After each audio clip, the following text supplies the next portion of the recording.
中国的战斗机器人出现在了中印边境，而印度对此的理解还真有点独到之处。各位网友，大家好，我是刘小飞。前段时间呢，大家可能已经注意到了，解放军的一些个演习中开始出现了若干种无人战斗车辆，承担运输任务或者是火力支援任务。另外呢，前几天也看到新闻，就是有人报道嘛，这些无人战斗车辆或者叫做战斗机器人，已经在中印边界开始部署了。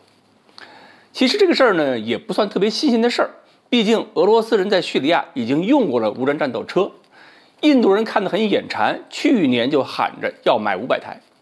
而且不要说印度，包括巴基斯坦自己都搞过一些无人的遥控车辆，车上呢安装摄像头，有机枪。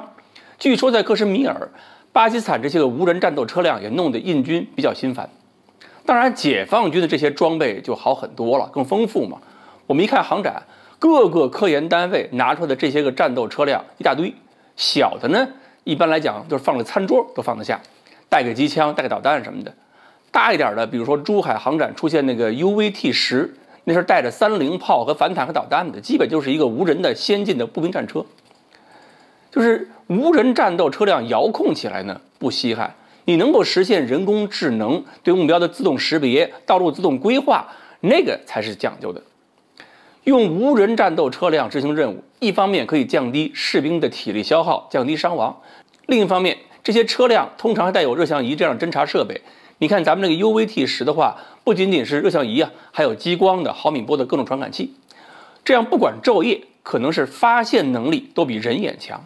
再加上用计算机控制武器射击，有火控嘛，计算什么提前量啊、俯仰角啊更准确。如果是用在日常值班警卫、警戒呢，也不会像人一样出现什么疲劳啊、冻伤这些事儿。当然了，如果是高寒环境下使用，也就是那些电池车，电池工作寿命可能会很受影响。而且这些车就算是有损失，对士气也没有太大的破坏效应。这次在中印边境部署的就是我们体积很小的那个利爪无人战斗车，平时呢可以用一个拖车携带，到了战场上把它放下来，它可以自动在那儿值守。但是印度媒体啊，面对解放军这些无人战斗车辆，那个评价的角度啊就很独到了。印度时报1月7日呢有篇文章说，印度还没有在边境看到解放军使用这些车辆，意思就是你说归说，但是我们还没见到呢。印度安全部门的高层人士表示，非常理解解放军这个举动，因为这对解放军来讲很有帮助。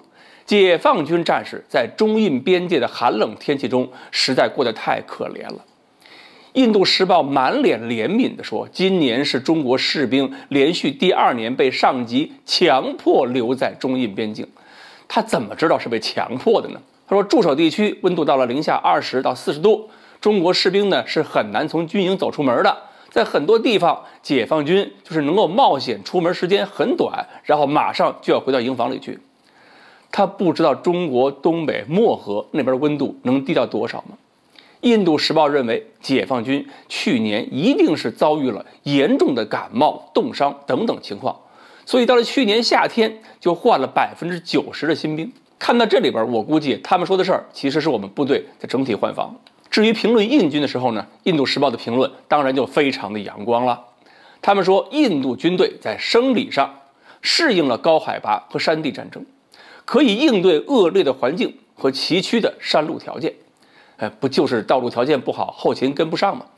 但是文章自己也说，印度陆军在高海拔地区部署部队，为期2年，每年也有约40-50%的部队进行轮换。这时候他倒不说50%轮换是因为冻伤了。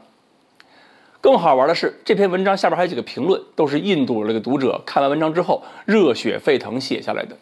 有人说，解放军50年没打过仗，还被越南打得鼻血横流，靠机器人和小工具弥补低效率没有用。那我就很好奇了，印度人是怎么理解这个低效率的？然后还说，解放军在-40度最需要的不是机器人，而是勇敢的心。解放军知道自己对付不了训练有素的印度官兵。指责对手胆小离不开装备，这种台词儿当年好像很多国家都用过，听着特别熟，所以今天就不做特别批驳了。另外还有人在装备领域表示不服啊，说解放军有机器人了不起吗？你们见过印度的战斗机器人吗？说实话，除了在宝莱坞，我们还真没见过。好，关于中国部署战斗机器人给印度群众带来了什么样的心情波动，今天呢，我们就了解到这里。欢迎大家继续关注我们的栏目，我们下期再说。